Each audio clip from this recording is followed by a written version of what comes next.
Hello, fellow hellbound friends. My name's Jamie, and this is To Hell in a Podcast. But you were born.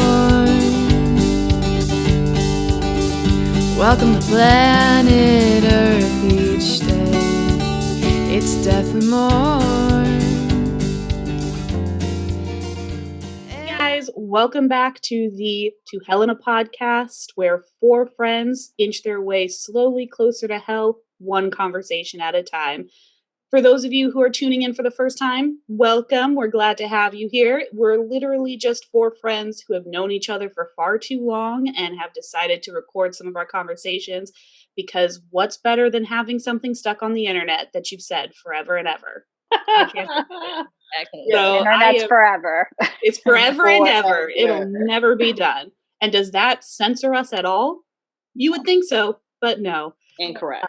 But so I am joined today by my very lovely friends, as always, Jamie up in Minnesota, where it's extremely cold. Yes. Erin, and then Erin, Queen of Scots, also in Omaha, where it's extremely cold, and me in Florida, where it's warm and beautiful. So just wanted to Just make sure throw what's going on. But it's Florida, so it has other issues. It does, but it's worth it. I'm a 5-minute drive to the beach. Just saying. But anyway, guys, as always, we're going to start off with a TMI question just to get us rolling off the bat. So, Jamie, if you'd like to let us know what your question is. Yeah, so I thought of, again, one that I'm sure all can relate to, and that's about coworkers. So sharing a coworker story, either a weird, strange, or just the asshole coworker that kind of sticks out in your memory. And since I'm asking, I guess I'll start. I just remember my one, or I guess our second year in corporate, like during internship back in the day, during high school, and I remember sharing this cubicle with this lady, and I don't even remember her name. I always just called her like code word Kathy, because she reminded me of 30 Rock Kathy, the like kind of really strange daughter. And she was like, she had pictures of cats all over her cubicle, and just like she like never acknowledged or like said anything to me, even though we're at like 2 feet apart. And I just remember too, one of the weirdest was she was, I think her official job was like a temp, like a temporary kind of position, but she was doing a job interview on the company phone during work time.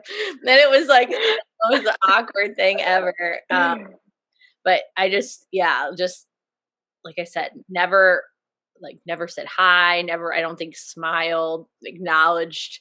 Like, now that you like told them about it, now I'm remembering that, because we sat apart. We were in different like areas, so now I remember Kathy. I know. And the never said good morning or anything. No, and I remember like it was just like the most awkward and like weird, and it's so hard now because like I feel like now the mythology of her and like the reality I feel like have merged, like, because I feel like I know this whole backstory because they like was just so fascinated by this person who like never would acknowledge my existence. I mean, but doing another job interview on a job, and that's pretty baller. I'll give it that. Right, and it's like in these like really thin cubes, so it's not like, oh, we're in like the separate office. Yeah, it was basically like almost an open, right? Like, not quite an open floor plan, but like it's not like the cubes cut off any sound or anything. Exactly. So that was just one that's always stuck with me. And like I said, I don't and cannot remember her actual name, but Kathy was what she was dubbed, and it was just one of those just odd where I'm like, okay, corporate America's not for me. Or that this is way too much of a stereotype of like the weird. There are surprisingly a number of Kathys in corporate America. Exactly. And just like and just all of the weird things with that, like the Friday Jean Day, like the ecstaticness of people just being so excited, or people would have like trampled other people to get cake on cake day. Like someone celebrated cake. That's a universal office thing, to be entirely honest. My office has 6 people in it, and I'm pretty sure we beat the shit out of people for a cake. So, Mm-hmm. Okay. Free food of any kind, really. I Yeah. just feel like offices go a little bit crazy for it. yes. There's usually some anger and animosity. People in school, it's always because the middle school would eat lunch first, so they would like have first dibs on the teachers on like the food. So then the high school teachers would the middle Fight school each other. Yep, finished off. Mm-hmm. Anyway, that's my short little story. So I'll pass it off to Erin, Queen of Scots. Okay, so mine isn't weird. Mine's asshole coworkers. So, basically, if you are ever pregnant in a workplace, it is the fucking worst. Like, people comment so much on so many things. And so it's always like, you look like you're ready to pop. Oh my God, you're so big. Like those sort of things. Except my wonderful coworker who every time I would walk into work, she'd be like, you are so beautiful. You are such a beautiful pregnant woman. I was like, oh my God, you're an angel. She's a straight up angel. But one of my coworkers, I was 39 weeks pregnant and the air conditioning in our building broke. I actually ended up having West the following week. So I was very pregnant and like super uncomfortable. And my office was always the last one. Whenever the air conditioning broke, mine was always the last one where it came back on because it had an old system. And so I'm like sweating. We're having a meeting in the basement. Once again, 39 weeks pregnant. And my coworkers had like a betting pool kind of where they were guessing like how big he would be and like what his name would be and stuff because I didn't tell anybody at work. And one of my coworkers looks at me and she was like, I'm going to have to change my guess. And I said, what are you talking about? You're enormous. There's no way your baby is going to be 8 pounds. Like, I guess you're having an 11-pound baby. And like, I like go to open my mouth and one of my coworkers who was a male was like, is that really something you want to say to a pregnant woman? And she was like, well, I didn't mean anything by it. He's like, don't fucking say that. Like, because I was like almost like ready to murder her.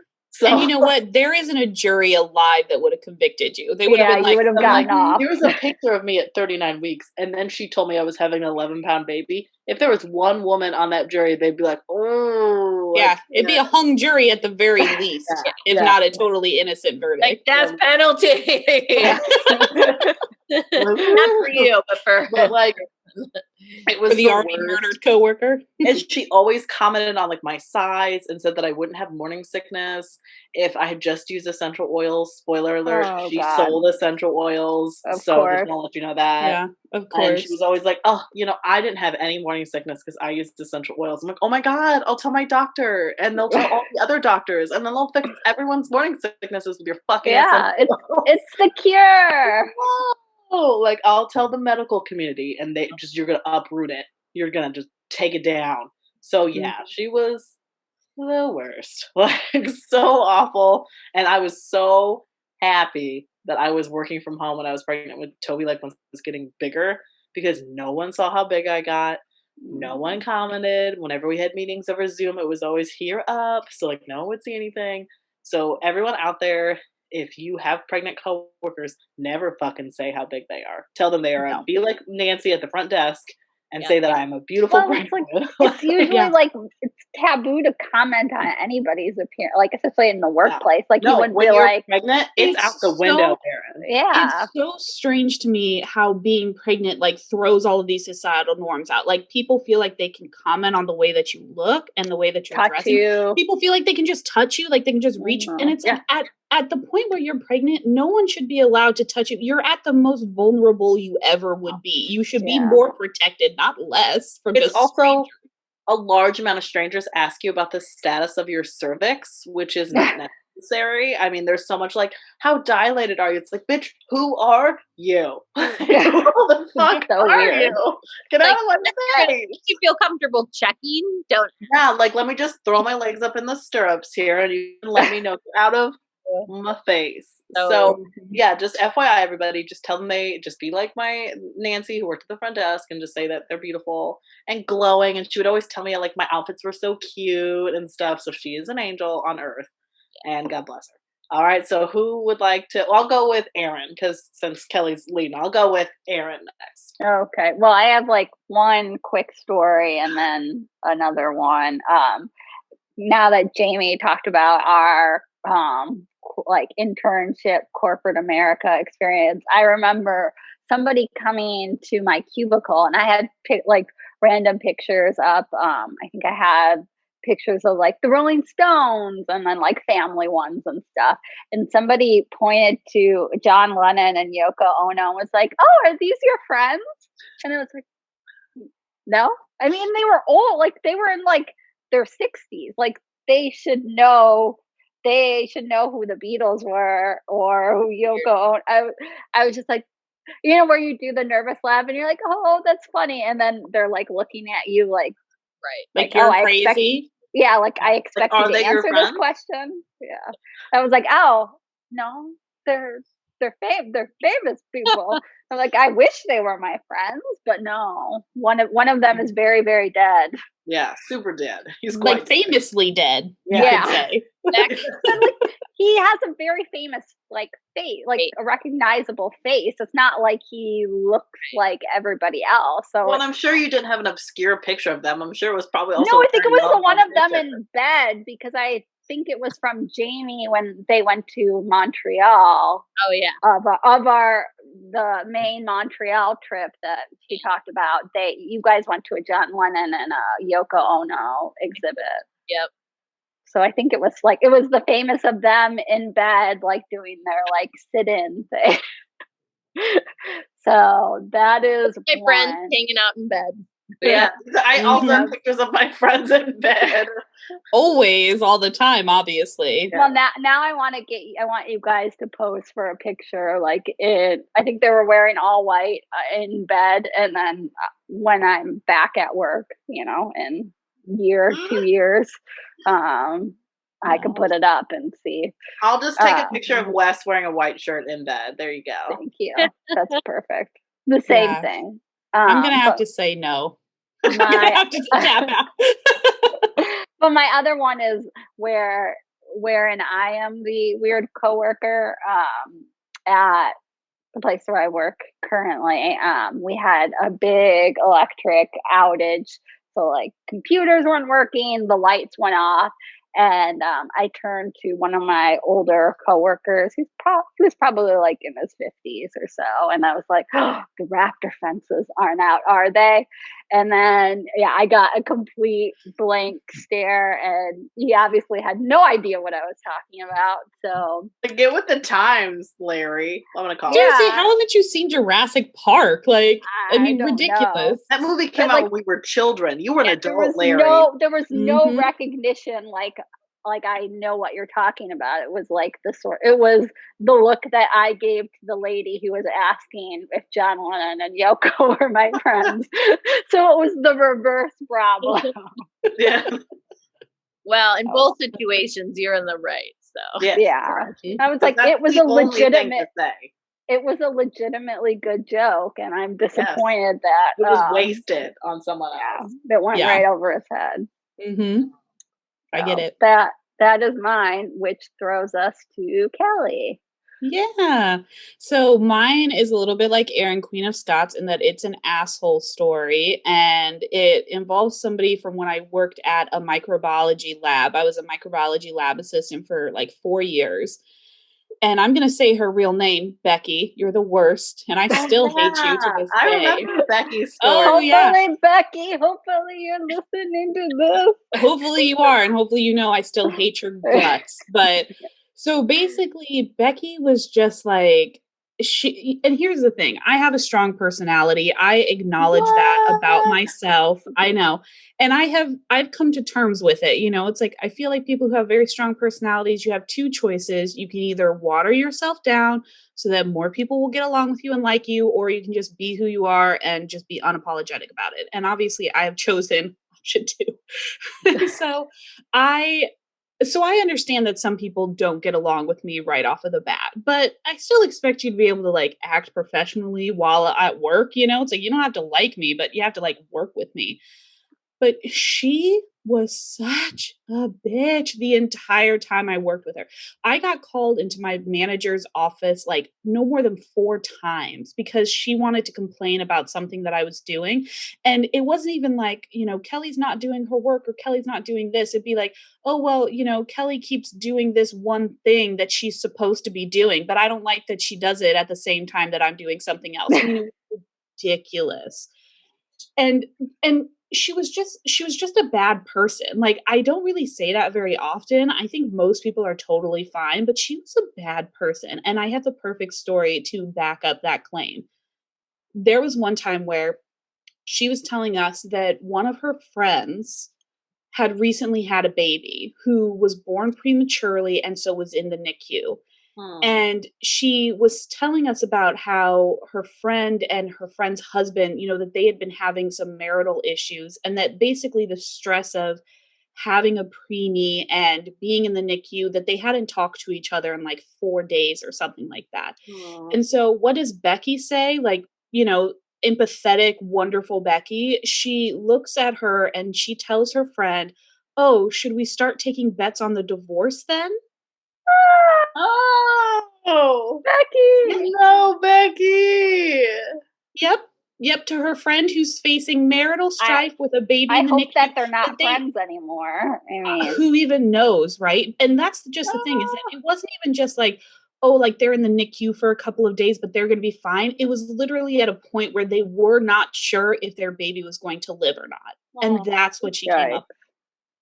So I feel Read justified. the room, Becky. Bad hell. Jeff I Bezos feel and Becky. right. Yeah, I feel Mitch justified McConnell. in my hatred of Becky. I think I'm allowed to hate her. I think that proves that she's not a good person. We get a few. We can hate a few people. It's fine. Yeah. I mean, I hate more than most probably, but Becky definitely deserves it. Yeah, she can eat a dick. Go away, Becky. Seriously. how was she like your age or was she older? Yeah, she was in like her mid-20s, It's like, oh God. She was married herself, and she. I Who remember she probably told me decided this to marry her? Do you know Oh who yeah, her husband but was? listen to this, because she probably told me this in confidence, and I'm going to tell everybody, Becky, because you're a bad person. But she one time told me that like she had a lot of insecurities, and she should, because she never wore makeup or did her hair like at all. I didn't understand it, but she told me that every guy that she had ever been with before her husband had cheated on her, and I was like, that's because you are a stone cold bitch. Like, that's karma. Becky. That's literally karma coming back at you constantly. Like, fix your energy and maybe you won't have all this shitty stuff happen to you. Like, they're like, I'm dating a crazy person. I gotta get out of here. Seriously. Fuck you, Becky. I still don't like you. Oh, yeah. It feels therapeutic to get that out there, even if it's on the internet for forever. But but all right, guys. So we're going to move on to the next portion of this. So we will every once in a while do episodes where one of us talks about something that we either like or are passionate about, or in Erin's instance is an expert in, because she actually is a therapist. But I for me, I thought you were talking about my history. I know, slightly less like, license, but yeah, I don't know that you have the credentials to back it up, but yes. I should be given crazy history credentials, but I don't know what to tell you. I'm not a part of that board. I don't make those decisions, but so I was trying to think of what I wanted to talk about, because I have a few interests that I think would be fun and possibly podcast worthy. And what I landed on was that I want to talk about something that I really enjoy, which is anything supernatural, occult, paranormal. I am into it. Like, I find all of that stuff fascinating. I will preface that by saying that I don't believe in a lot of it, right? Like, I want to believe. I try and keep an open mind. I don't like people who just dismiss other people's, experiences, or, just like scoffs at it. But I've never experienced anything. I've never noticed anything, even though I desperately want to. but I am fascinated by like the culture of it and just all of the different areas of it, the history of it. And so when I was thinking within these realms, because obviously that's huge. I couldn't cover that in an episode. It'd be like 8 days long. There's probably. whole podcasts about that. Yeah, just episode after episode, Yeah, right? yeah. And I'm not at all pretending to be an expert on any of this. I'm purely just a student of it. I enjoy researching it. I enjoy learning more about it. But so when I was thinking about it, at first I was just going to come up with a bunch of urban legends and myths that would scare the crap out of the twins. Because they're easily scared, and I thought that was something that would be fun to do, and we probably will do that. I'm thinking possibly for a Halloween episode, and I can help you with those. Definitely. But what I really came down to is one of my favorite topics, because not only is it like occult and supernatural, like, you know, there's like freaky stories associated with it, but just its history in the world is kind of fascinating. So today I want to talk about witches. Yeah. Right? I just think witches are fascinating because unlike a lot of other urban legends, you know, like Bigfoot and things like that, like they probably have origins somewhere. Somebody saw a big dog or a bear or something, you know. But witches are an insane topic because they predate Christ. Their origins, you know, they exist all over the world in all different cultures. I mean, cultures that never even meet or have any influence on each other. And yet they all have witches. And I just think it's fascinating. So, and my other thing that I really like about it is that obviously witches, while there can be men, it's predominantly a female thing, you know. And it's this weird juxtaposition where so often in history, women are thought of as being like fragile and emotional and caregivers and nurturing and weak and all that stuff. And yet predominantly cultures also come up with these fierce and like fearsome, terrifying, you know, terrifying women. It just, I think, shows an odd view of how men historically have viewed women, you know, like, yeah, they think we're delicate, but they're also kind of terrified of us. Well, if anything goes wrong, it's our fault, always. Yeah. So, always, you know. And they're a little turned on by that as well. 100%. It's like they are like sexually, you know, frustrated because of women. They are angry because of women. But it's just this strange duality that women obviously have. You know, there's nothing wrong with women being soft or being caregivers, but we're also fierce. We accept more pain than men do. We can tolerate it better than they can. And apparently throughout history, men have just not been able to handle it. So before I start, because I did just want to I figured I'd just sort of do like a history of witches and sort of where it started, because I think it's fascinating. But before I do that, just want to tell the sources. None of this is my own. I took this from other places because, again, Siri was listening to me. Yeah, Siri, how dare you? But so some of my sources was allthatisinteresting.com, which was a fascinating website and one that I'm going to have to go back to. It's a good one. And then the historychannel.com, got some off of there. And then, of course, I think every podcaster's dream website, Wikipedia. That's sort of where all of this came from. Yeah, I'm not pretending like I'm giving you like, you know, this wouldn't hold up in Harvard, but, you know, I think it's fun and it's interesting. Yeah. But so witch history. So modern day depictions of witches, we all know them, you know, they're often old, they're ugly, they're misshapen, you know, they're bent over cauldrons and they're hexing innocent children and, you know, trying to feed off of their lifeblood. We've all seen Hocus Pocus. Yeah. They're Bette Midler. We're picturing Bette Midler. Exactly. You know, we all know it, the modern day, like cinematic version of a witch, right? You know? But the truth is, witches in history actually started out as a really good and positive thing. So, like I said, the origin of witches date back to even before Christ. And so in the Middle East, there were many powerful female deities that were often related to fertility, childbirth, healing, you know, and there were priestesses who performed these like most holy of rituals. And so women were extremely powerful in these societies. I mean, there'd be a king, but he'd have to have his female consort, you know, who rode into battle with him, who, took care of healing his soldiers and everything. And so, they started out as these very powerful, very revered and positive figures known as wise women, basically, is how they're referred to in history. And then something changed. So scholars Christianity. Oh, don't worry. We'll get to Christianity. It's coming, but there's something before it actually, which I find fascinating. Now, there's a bunch of different, reasons that scholars debate over, but I chose the one that I like best because it's my podcast and I can do what I want. But basically, many scholars believe that the movement of Indo-Europeans, of course, Europeans, westward, basically brought with them sort of this warrior culture where they valued aggression and violence. They had a lot of male gods of war. And so basically that culture and those male gods of war, like the idea of them basically trampled over these female deities as this sort of westward expansion happened. Right? Fuck you, Europeans. We ruin everything. Yeah, they ruined the they party basically, they basically started misogyny. So fuck those guys. And then, as Aaron alluded to, of course, Christianity. The big one. Yeah.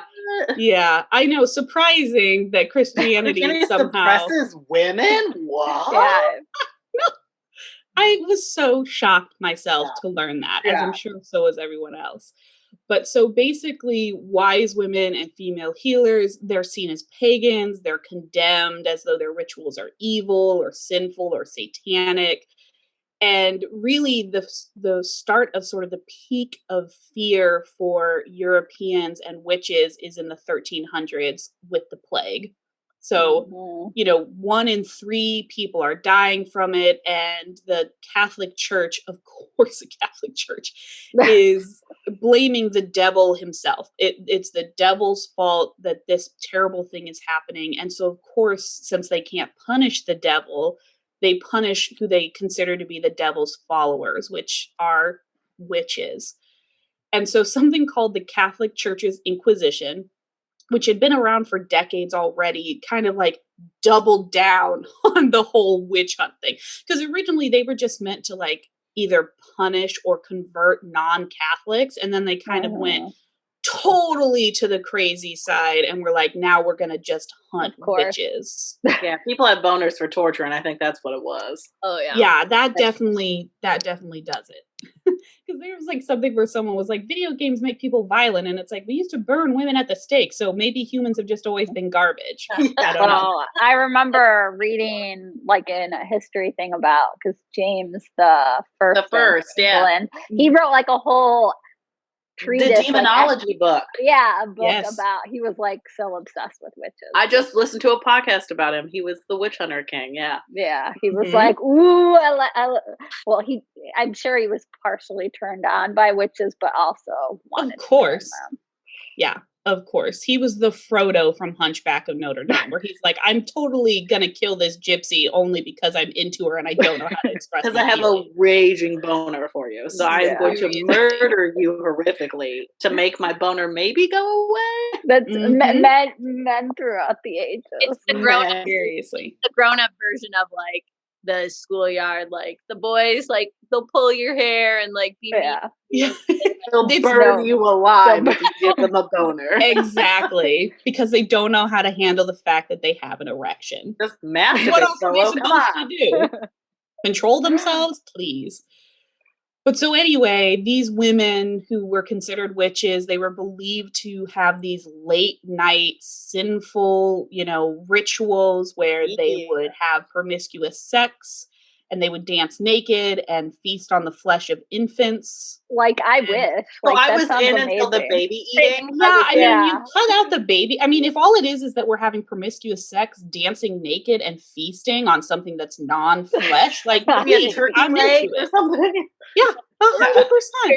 Some chocolate strawberries or something, like, that sounds like a good time. It sounds like these women were probably just blowing off some steam from all these freaking people trying to find witches all over the place. Yeah. Yes. But so the belief was that these rituals were meant to literally call the devil himself at the witching hour, which, there's a lot of debate over when the witching hour is. I have always heard that it is 3 a.m. because apparently it's the inversion of when Christ was either born. I think when Christ was born. So it's like I've always heard 3 a.m. That was like at 3 o'clock, because it's always in movies that it turns 3 o'clock and like that's when the ghosts come. Like, yes, so, and I don't know if that's just a Western thing, because I know there's other ones who think it's midnight. There's ones who think it's 4. You know, some who just say it's between 2 and 4. So obviously 3 is like the height of it. But basically that the devil himself would come up and that they would just all have an orgy and he would imbue them with like dark magic powers. That's my dream. I mean, Take I'm out just the saying, baby like, eating, and I am there, everybody. 100%. I bet he was totally super down. hot. I bet he was super hot. You know he was hot. I'm bringing the wine. Let's do this next weekend, ladies. They always said Lucifer was the hottest angel. That's not exactly what it says in the Bible, but that's basically what it says. That is our translation. And I've never read the Bible, but that sounds about right. It is. He's supposedly the most beautiful angel, which I translate into hotness. I'm just throwing it out there. Yeah. But so next comes one of my favorite things. I actually want to buy a copy of this if it's possible to find it so that I can read it. But it is a book that was created by 2 Catholic inquisitors from this Catholic Church Inquisition team known as the Malleus Maleficarum. Yeah. Yes. So this book was written by these 2 monks. They're considered monks back then, which I was surprised. I did not know that Catholicism had monks. So interesting tidbit that I learned. But basically, at the time that it was created, it became the second most popular book in Europe behind the Bible. And it was used for the next 200 years. And basically what it is a manual for identifying, hunting down, torturing, and then killing witches. So probably a super fun read is my guess. Right? It's a page turner. You know it. And so it clearly targets women specifically with this idea that women are, you know, sexually vulnerable, apparently. And so we're more easily swayed towards the devil. It is on Amazon, the English translation. I'm telling you, I'm going to buy it. I've already bought a couple of books just from this research because I'm like, I need to know more about this. Yeah, it is a complete translation of it into English, and it is $33. So yeah, I'm going to buy it. And I swear somebody sometime is going to come into my place and be like, who the fuck is this person? And you're like, I'm a witch, get the fuck out. All I'm saying is hopefully I am never accused of murdering anybody because the police are going to be like, she did it. She has books on torturing witches. I don't know. Like, it's her. She did it. But so the idea is that women, you know, are basically, we're more easily swayed towards evil. It's the whole idea of Eve biting the apple, you know, and cursing humanity. We're just always wanted knowledge, but fine. Yeah, you know, but you know, basically we're easily swayed by the devil's penis. Is what I read it as. And so approve. So here's a direct quote from the book, from the monks in it. And they wrote, "What else is a woman but a foe to friendship? They are evil, lecherous, vain, and lustful. All witchcraft comes from carnal lust, which is in women insatiable." I mean, they're not wrong with that last part. So basically, I read that. You monks.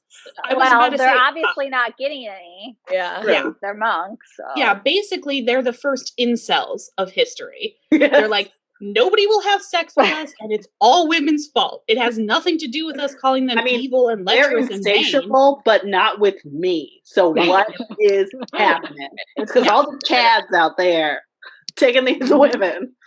100%. But so basically, you know, and like I said, it's used for over 200 years, and it's a legitimate book. It's used in law proceedings. I mean, it's used as like an actual book that they have. Yeah. And so then near the end of the 1600s, witch hysteria hits its peak in Europe, the worst of it being in France and Germany. And at one point, so many innocent women were killed in Germany that there were some towns where no women were left. Like, entire towns had been wiped of their female population. It's just like thousands and thousands of women. Like, Yeah, it was a lot. Are you happy, Ben? Now you won't say fuck but each other. Yeah, good luck continuing the population, assholes. Like, what the hell, you know?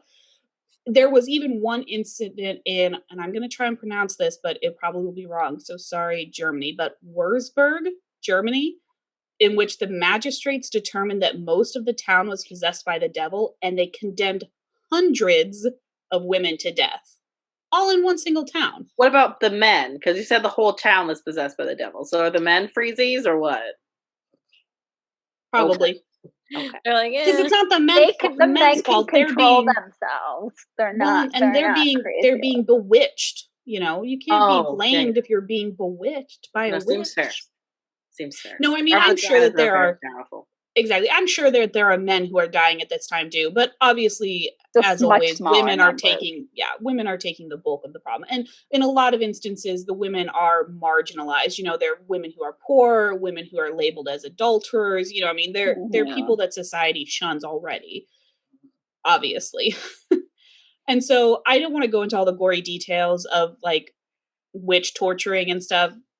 You can read that if you want to. I don't think it's appropriate for this particular podcast. But suffice to say, it's pretty brutal and terrible. One of the rules that they had in some of these countries is that a person had to confess to being a witch before you could kill her.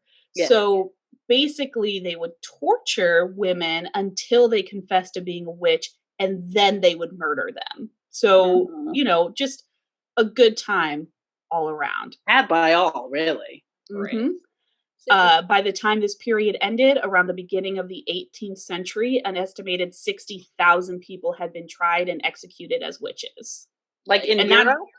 In Europe. And that doesn't include people who had been, you know, tortured and imprisoned. Like, those are just the people who had been actually tried, found guilty, and executed. Extrajudicially taken care of. Yeah. Yes. People, exactly. Those aren't counted. And then, of course, not to be outdone, America had its own witch hysteria during the 17th century. Obviously, the most famous of that being the Salem witch trials, Salem, Massachusetts. I'm not going to, again, dive too deep into this because I feel like most people who listen to this probably know a little bit about it. Yeah, they probably read the Crucible at minimum. FYI. Right, you know, like you probably read some of it. Yeah, there's a really good, I'm going to recommend another podcast called Unobscured. They have 2 seasons. The first season or 3 seasons. The first season's all about the Salem witch trials. I never really was interested in it before.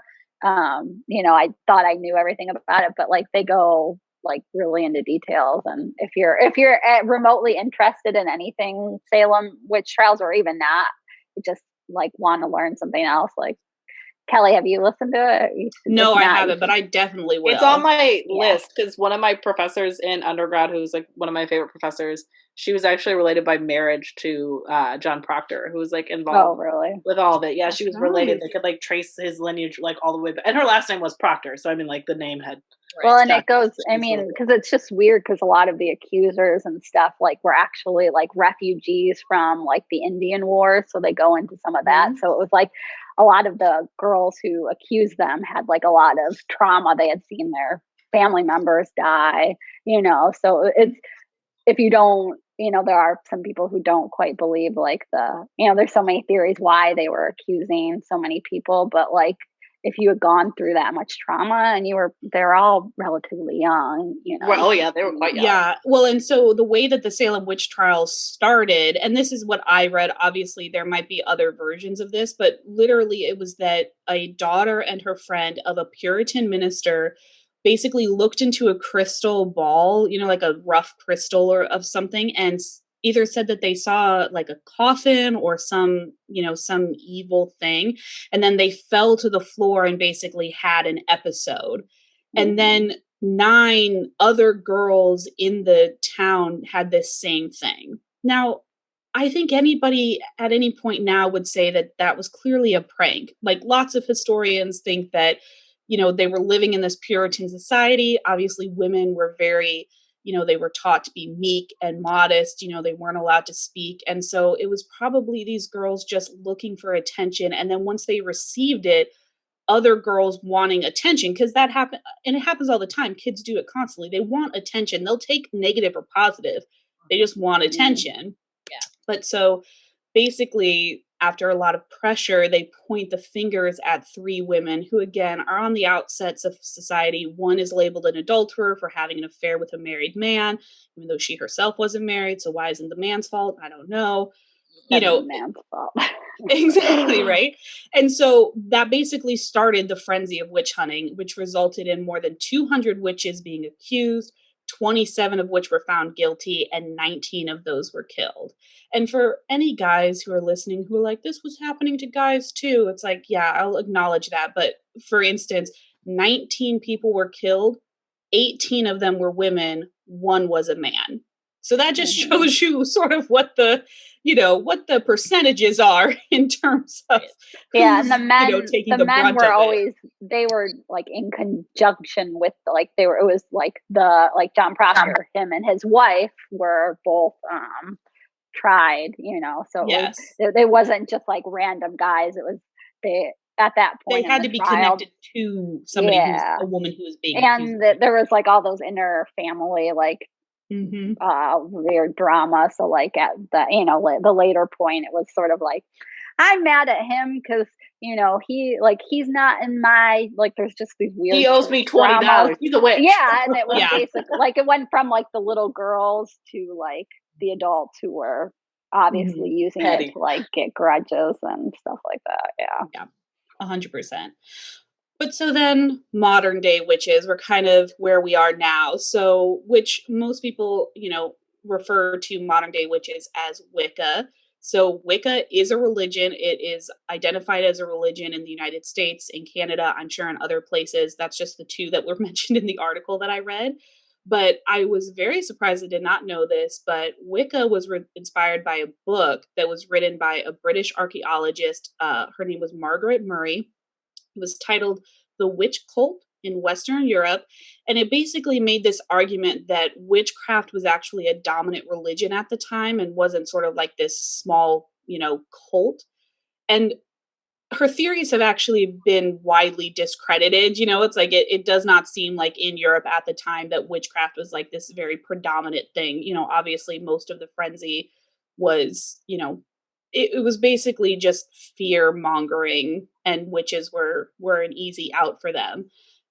But there was such a fascination with her book when it first came out that it basically sort of sparked a new generation of women who became really interested in, witchcraft and, spell work and everything like that, and basically created the Wicca religion.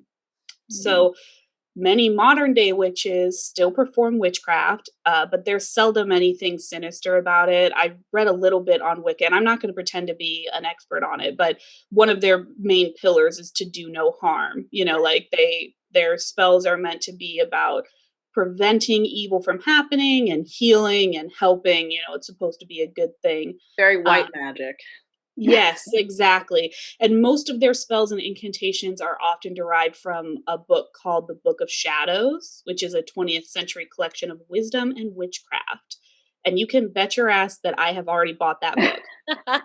I'm going to read it. Yeah, I'd be intrigued to see like I read it in high school, maybe. I don't know, like peak, like cynical, grumpy Aaron phase is when I read that. It's good though. It's nice. Yeah, I just am fascinated by it. I'm fascinated by the idea of it, and people feeling like they can evoke energy from like the earth or from, and the truth is that really what it is that it's a prayer, it's like it's prayer and it's ritual. And, anybody who has a problem with it, Catholics literally take wine and Eucharist and they do a ritual that is supposed to turn it into the blood and body of Christ. So it's like, it's not like this way out there thing, right? It's like, we just don't think of it that way because it's such a small percentage of religion in the world. Right. The And truth it's, is, I mean, I think it's cool that like a group of women, like they're it's kind of like taking back like this bad connotation of witches and Mhm. making it into something that is better, or Yep. at least better thought of. Certainly. But the truth is that even modern day, whether actual or accused, they're still persecuted and there's still death. I saw one thing that said that there have been several men and women suspected of using witchcraft who have been beaten or killed in Papua New Guinea. And that's been since 2010. So it's still happening. There's been similar episodes of violence against people accused of being being witches in Africa, South America, the Middle East, even here, in immigrant countries in Europe and the United States. So it's still something that people are scared of. I mean, it's still something that freaks people out, but it's just like this really, interesting and predominant thing. I just Well, find you it so think of fascinating. it has so many hundreds and hundreds of years of this history that it makes sense that it's not so easy to stamp out like those sorts of ideas or fears. Right. Yep. Even And at the age, yeah.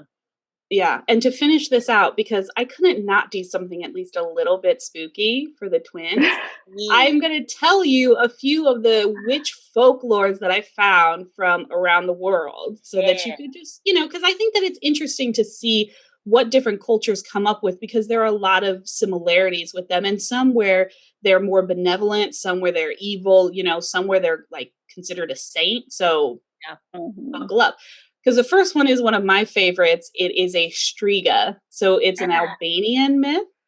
And this is a vampiric witch who apparently sucks the blood of infants at night while they sleep and then turns into a flying insect, which traditionally it's a moth, a fly, or a bee, which I think is hysterical, especially if they're a bumblebee. Bumblebees are adorable. Like little fluffy butts. Yeah, I know, right?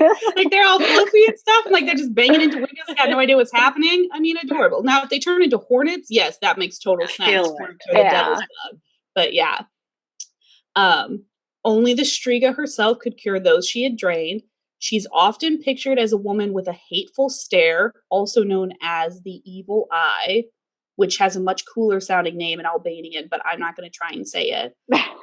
She's sometimes wearing a cape, and she normally has a horribly disfigured face. They usually live in hidden places in the forest and have supernatural powers. And here are the dumbass ways people think that you can get rid of them. But but if you ever run across a striga, you can make a cross made of pig bone, place it above the entrance of a church on Easter Sunday, rendering any striga that's inside with the inability to leave. So you can basically trap a striga, but only on Easter Sunday with a cross made out of pig bone. Very specific. So, do they just do that every Easter Sunday then, just like for like good measure? But everybody in church, everybody in church. It's also what striga is going to church, like I don't understand it. With her screwed up face and her bumblebee butt. Right. Seriously. In the forest. Yeah, exactly.